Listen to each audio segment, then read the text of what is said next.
if you went into a school and asked the girls, what do you want to be compared to the boys, I'm pretty sure the girls wouldn't be, think, oh yeah, I'd love to work in the motor trade. And there's so many opportunities. Girls do so well in this trade, don't they? Like all across the board, like women in engineering, there's so many opportunities there for them. I wonder what the Honda canteen's like. I've become obsessed by OEM canteens. I think it's because in Series 1 we had a Bentley graduate on, and I was like, you've got to tell me about the Bentley canteen. Please tell me it's all like leather seats and silver service and everything. What's the Honda canteen like? What's the Honda canteen I think maybe because it does give an impression of a large organisation. What's the canteen like? So, okay, that's a very good question.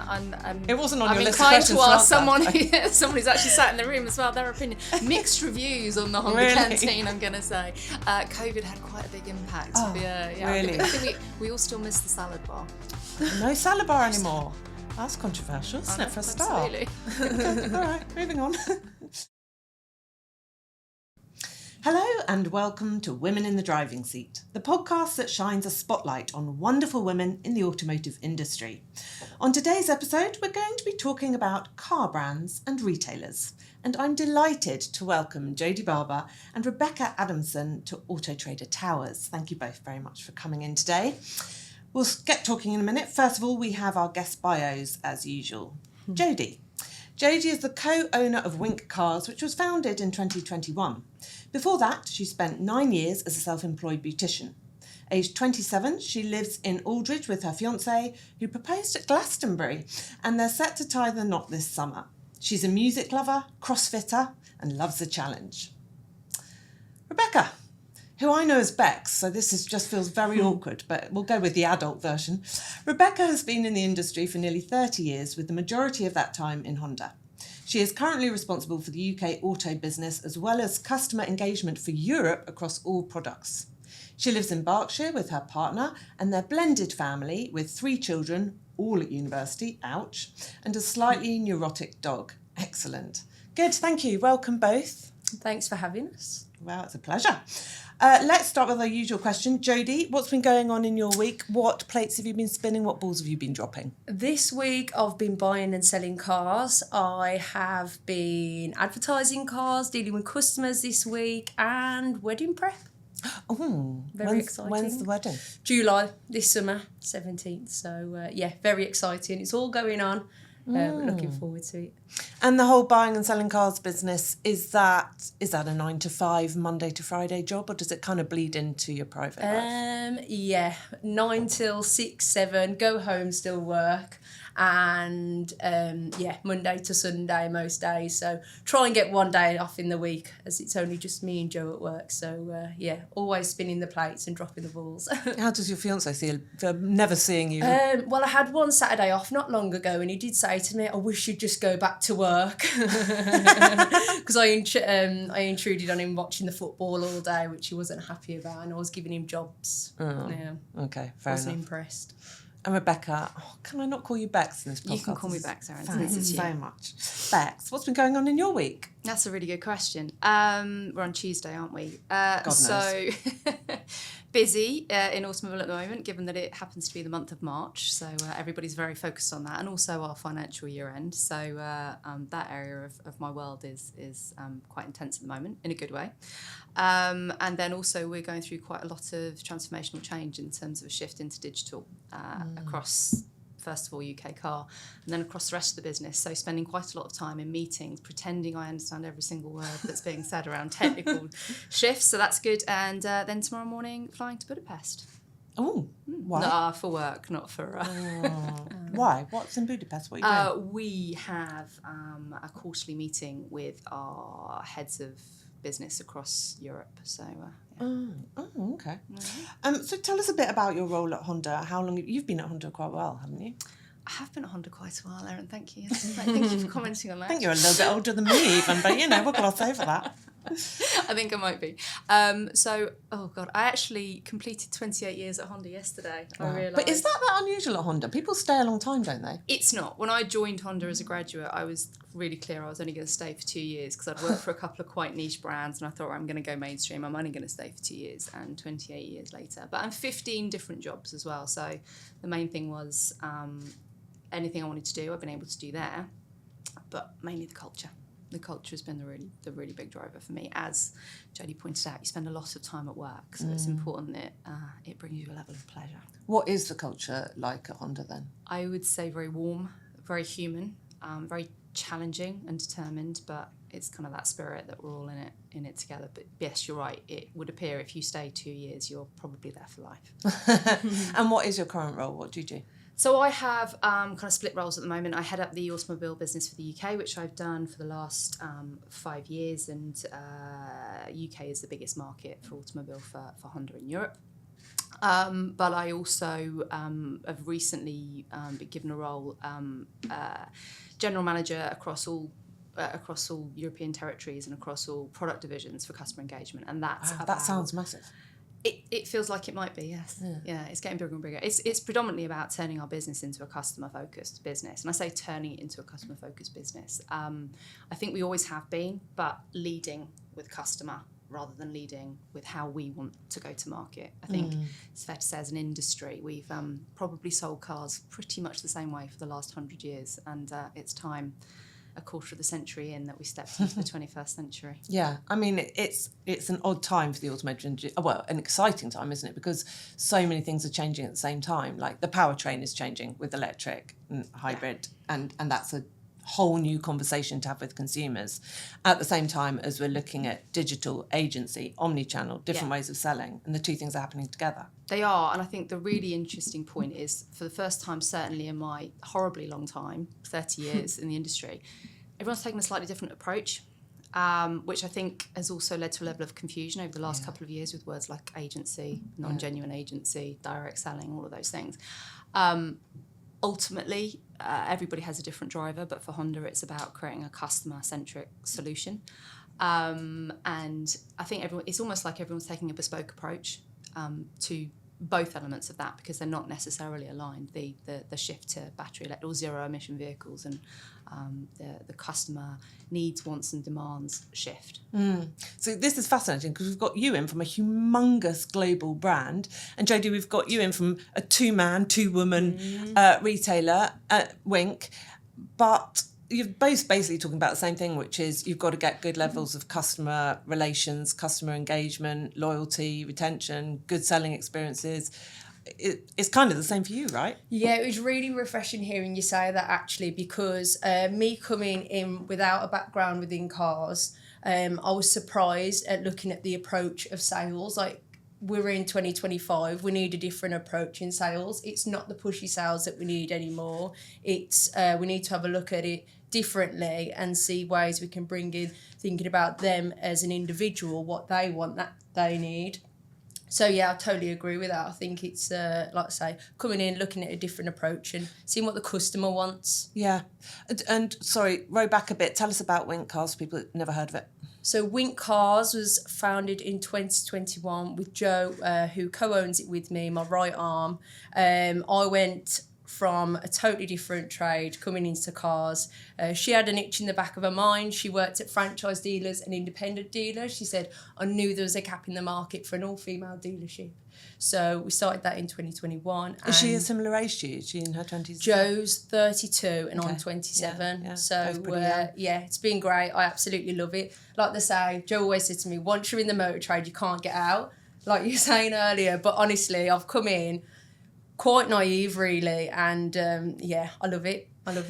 And what sort of, how much stock do you hold at any one time? How big are you? 20 cars. I mean, I'm sitting next to Rebecca and hearing what she's saying. I think I've got here on my 20 car pitch. But yeah, so we're selling about 15 to 18 a month. So we only sell low value stock, but we just like to churn the cars, yeah. So no, we're doing well. It's been a bit of a funny time, like you say, even with sales. It dropped, wasn't as busy as what it normally is.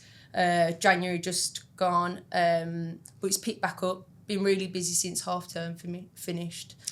So yeah. And where, in terms of digital, are you? Do you have website and social media? Where are you? What platforms work for you? Yeah, so we've got the website, and then we've just started up YouTube. So we brand ourselves as the Female Car Dealers. We started that probably about 2-3 months ago, and it's really took off. We're just carrying a camera around with us, and we're just filming our day-to-day life. We've also got on board with a producer, and we've filmed a series called Auto Angels. So that's going to be aired on YouTube again. It's about women only within the trade. A story of someone bringing a car in that might have been a family member's, want it doing up, needs some work done to it, and then we go on to sell it. So that'll be a bit of a teaching platform as well. But yeah, it's all female, so that's really exciting. So that'll be coming out soon. And do you find, are the majority of your customers both kind of people that the tyre kickers and the people that just wander around and the people that you are buying the cars, are they mostly women? I'd say it's a bit of a balance. I feel like sometimes when we've had customers come down, they said they've looked around, they've already done the research, they've read about us, gone on the website, looked at our reviews, and they said out of other cars that I'd seen similar to this DS3 2012 plate, I've picked you guys because I read about your reviews. I like the fact you're all female. So we get good feedback from that. But I would say it's still balanced, but that does draw customers to us more, I'd say. I do wonder, though, it's interesting, isn't it? Because we have this thing about, a focus on women, making your comms more female friendly, your marketing and so on. And that actually, yes, that can bring more women to the table and bring more female consumers on board. But actually, it can also bring more male customers on board because they like a female approach as well. It's something a bit different. Maybe there is a higher level of trust there, or they think they're going to get a higher level of empathy from you guys. 100%, Erin. You hit the nail on the head. That's feedback we get all the time. We have men that come to us and they say, it's so refreshing to see women selling cars. Well, they come in and they say, can I speak to the manager please, to start off with? And I'm like, you're speaking to her. But we get good feedback from it, and they say, I can't believe I've got 2 girls come to the door. It's great to see. So we get that a lot, and the trustworthy factor as well. That's the feedback we get. They say it's nice, it feels trustworthy buying from people that put the time into you. And yeah. Interesting.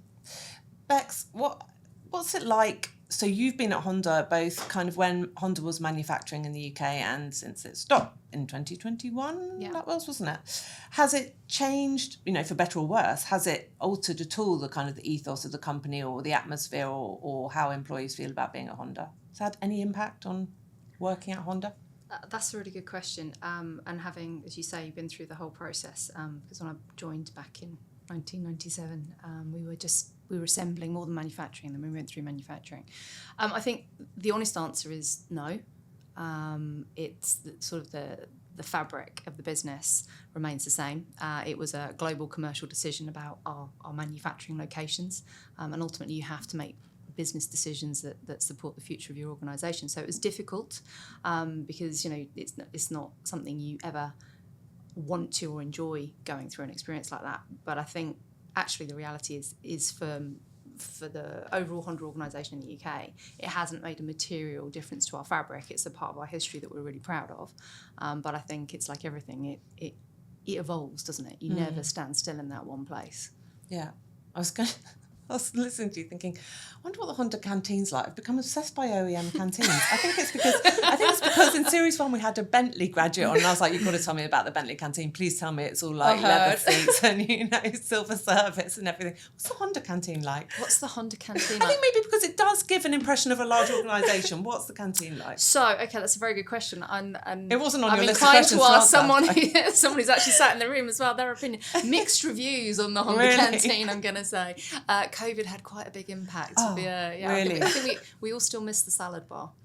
No salad bar anymore. That's controversial, isn't it, for a start? Absolutely. Okay, all right, moving on.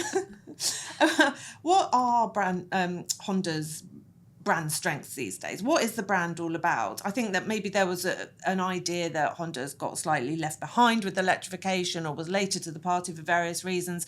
Maybe everyone still thinks, well, it's essentially 2 models, Type R and Jazz, or Yaris, as I said in your questions. Tell us a bit about what Honda is these days. Okay, interesting observation. So we're a small market player. We've gone from being around 100,000 units to about 30,000 units currently.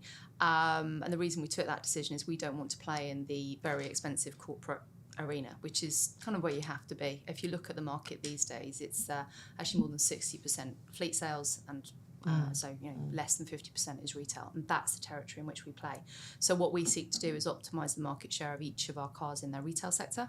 So actually we have quite a broad lineup at the moment. You're going to test me now, aren't you? We've got Jazz, Civic, HRV, which is a B SUV, ZRV, CRV, Civic Type R, EMY1. So actually it's quite a broad range. But you won't see as many on the road because we focus into retail. And that was a conscious decision we took predominantly to support our profitability and actually the profitability of our retailers as well, because we retain those customers incredibly strongly through the organizer, through their life cycle. So you've got the new car sale, you've got the after sales, and you've got the all important used car sale, which is massively important to our retailers. And it's also really strongly protected our residual values taking that decision as well, which again has contributed heavily to the used car operation and to our customer loyalty, because your cost to change is lower and lower because you've got a strong residual value. So it works for all of us. And that, again, was a slightly different route to maybe other OEMs have taken, but I think the right decision. In terms of what the brand stands for, I genuinely don't think that's changed in all the time I've been there. And that's always been around kind of reliability, trust, engineering integrity, and actually excellent customer service. Throughout those years, we've always been in kind of any survey you care to look at in the top 3 around customer experience, which is why when I said about customer focus, it's not something we haven't had. It's about, okay, what next, and having an eye on that and what we're going to need to be able to deliver moving forward.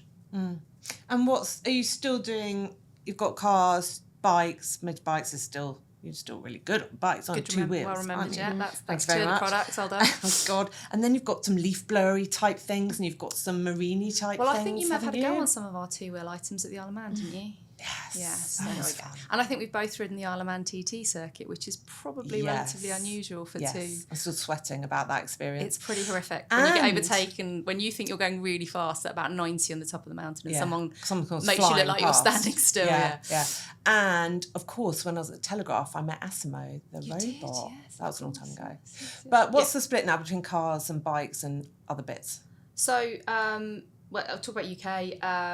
Honda Motorcycles is by far the market leader in terms of market share, and then within our motorcycles we've got everything from commuter to big fun bikes, and that whether that's a fully fared up kind of speed focused bike or an adventure type bike, and then we've got all that. So we're really dominant in terms of motorcycles.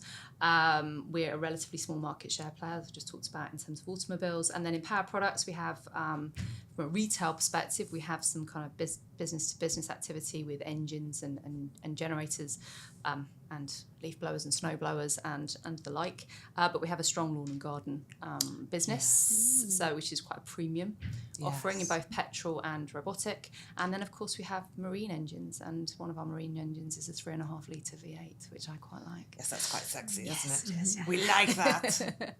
Now, we're already halfway through, which means, yes, it's time for the podcast pit stop. Okay, we ready? I'm scared. I don't know about you. I'm scared. Who's up first? I think Bex is. Here we go. Are you ready? It's just 6 little questions, and it's meant to be rapid fire. None of you kind of, I don't know. Right? All right? Yes. Right. Now, knowing what I know about you a little bit, first one, property or pension? Oh, both. You like a bit of property, don't you? I do, yeah. Virtual meetings or in-person meetings? In person. Silver or gold? Gold. Electric or hybrid? Oh, hybrid. Indoor or outdoor? Outdoor. BMW or Audi? Oh, God, neither. Well done. Remained on brand with your PR in the room. Jodie, here we go. Ready? Yes, I'm ready. Driver or passenger? Driver. Obviously. Got to be. SUV or estate? SUV. Oh. Honda or Toyota? Honda. Well done. I can't go wrong there, can I? Makeup or no makeup? Makeup. Cook or take away? Take away. Spirits or wine? Wine. Then wine. Spirits. Then wine. spirits. Nice. Thank you both very much. Jodie, let's come back to you.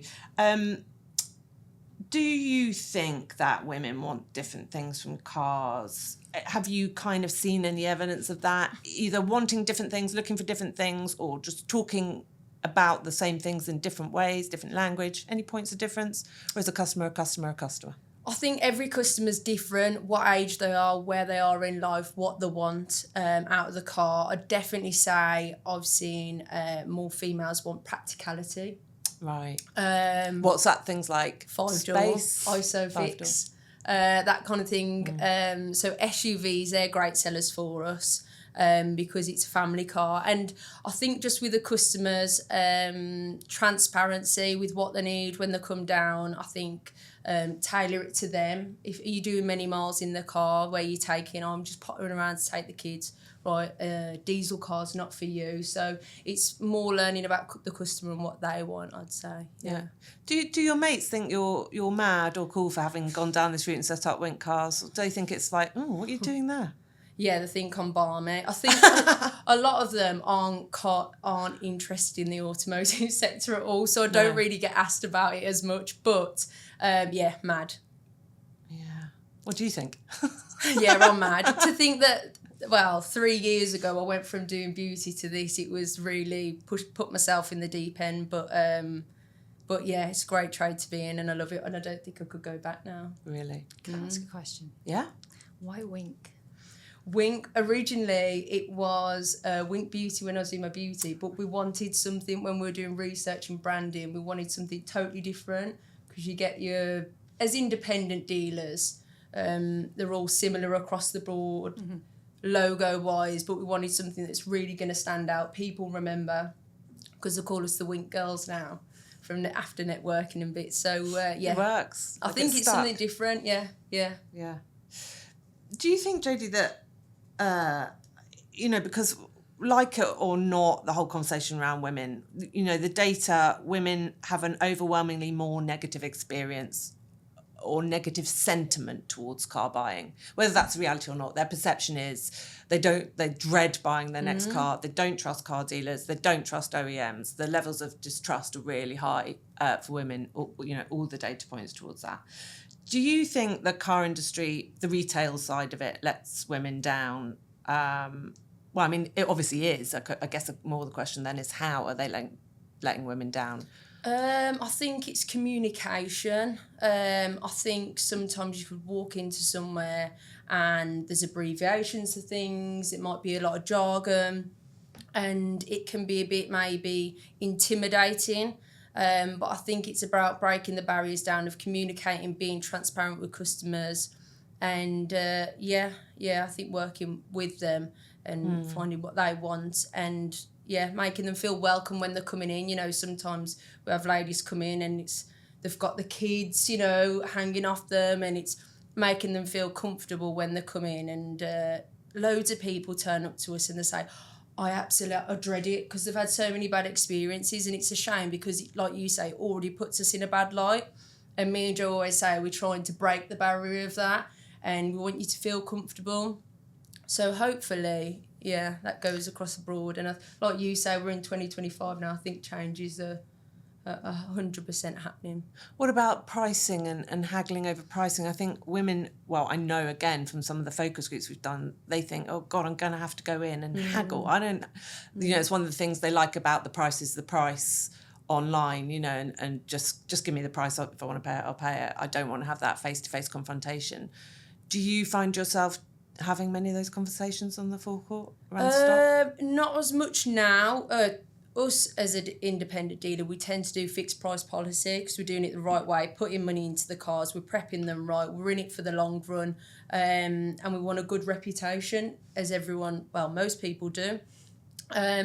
So I'd say we do get asked here and there, and you've got to respect them for it, because I'm a sales lady. You do it yourself. There's a bit of leeway in there somewhere, but not all the time. I think now it's less the more established we are as well. Not as much now. I wouldn't say, but you do get people here and there. Yeah, interesting. Bex, what are your thoughts? I know what some of your thoughts are, because we've had many discussions over cocktails, which is how I prefer to have most of my discussions, about being a senior female executive in the auto industry, because you are in the minority. There aren't many female women at board level, let alone MD, CEO, C-suite executive. Do you welcome discussions like this, platforms like this? Do you think the whole thing is irrelevant or actually worse, does a disservice to women? Where are you on it all?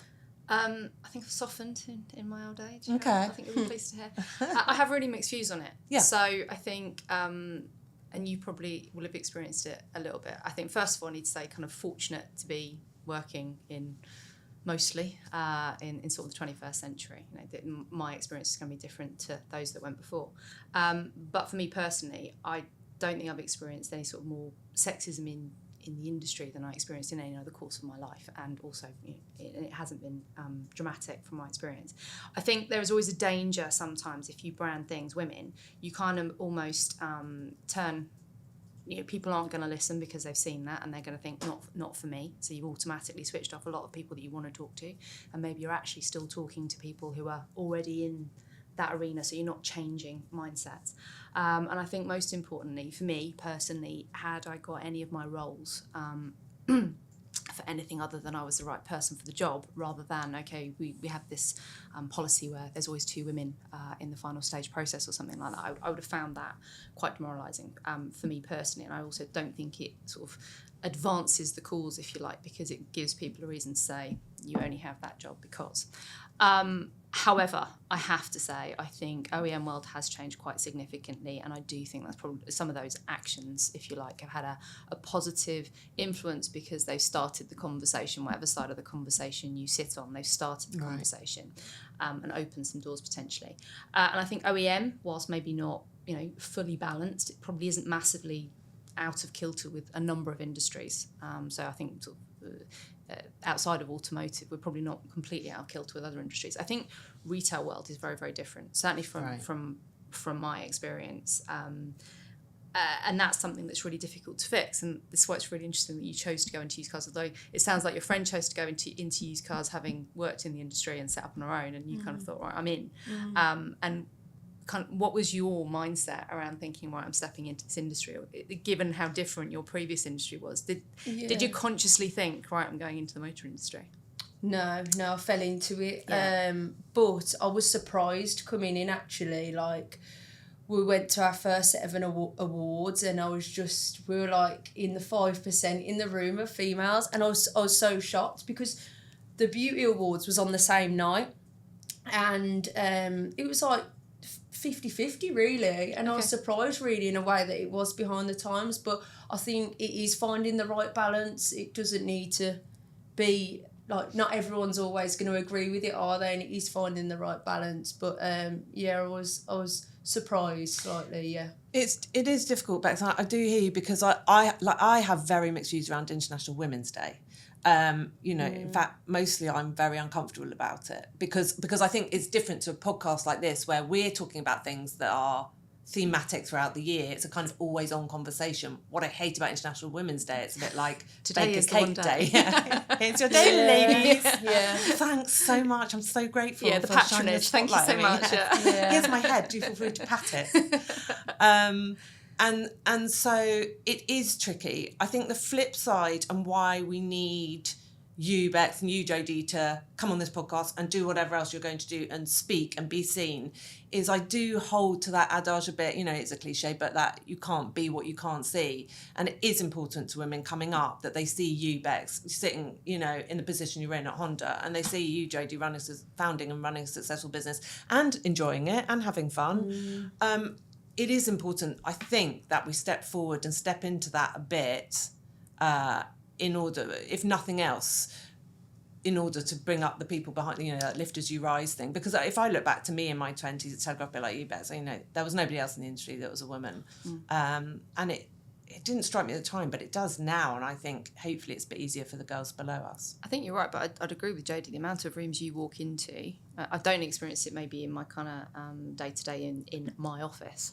And again, I'm not saying Honda is any different to any other OEM. I think it's probably all around the edges of equal. But the amount of conferences or events I walk into, and it is very starkly, we are absolutely in the very small minority in the room. And maybe it's that visibility of the opportunity that rises. But I think there's a much bigger challenge around attracting diverse talent into the industry, full stop, because I think there is kind of this, particularly on the retail side, I think there's this negative connotation around car salespeople. Yeah, 100%. I think it's just a bit, if I'm honest with you, the motor trade in that sense is a little bit behind with other companies and other workforces.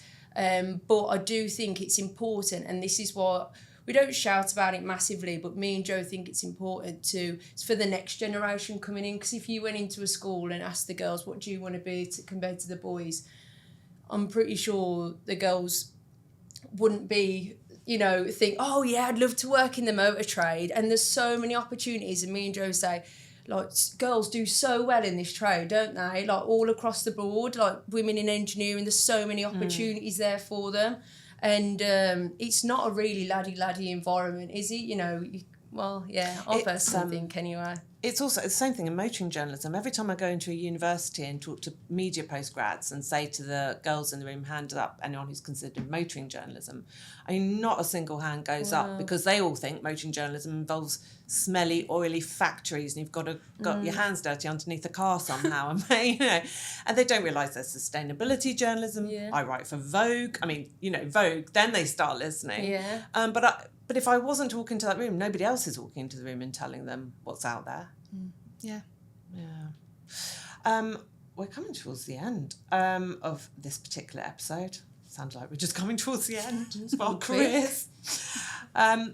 Jodie, one for you I wanted to ask. Any regrets or anything you would have done differently looking back since you set up Wink Cars about how to handle the business? No. I mean, everyone goes that cliche thing, don't never have regrets. But I threw myself in at the deep end, and you either sink or swim, and I swam, and I learned a lot of lessons along the way. And to think what I'm doing now compared to what the knowledge I had before, you literally have to be on the job to learn, don't you? And no regrets. Yes, love it. Bex, thinking about women, parents of girls listening to this podcast, or women actually in OEMs who think, I want to lead my business, I want to be where Bex is, I want to get right up there. Hints, tips, tricks, the kind of characteristics you need, the balls you need. Why do we even talk about balls? I was going to say the boobs you need. Actually, I think sometimes in our industry that is an advantage, not having them, because you don't have to have the kind of competitions. I can't bring myself to say it. But that genuinely is part of it. I think I don't think it's a different set of ingredients to anywhere else. I think probably something maybe, and I could be wrong, this is sort of my view of the world, probably women are more likely to question themselves and doubt themselves, and I've definitely been guilty of that and experienced that on the way.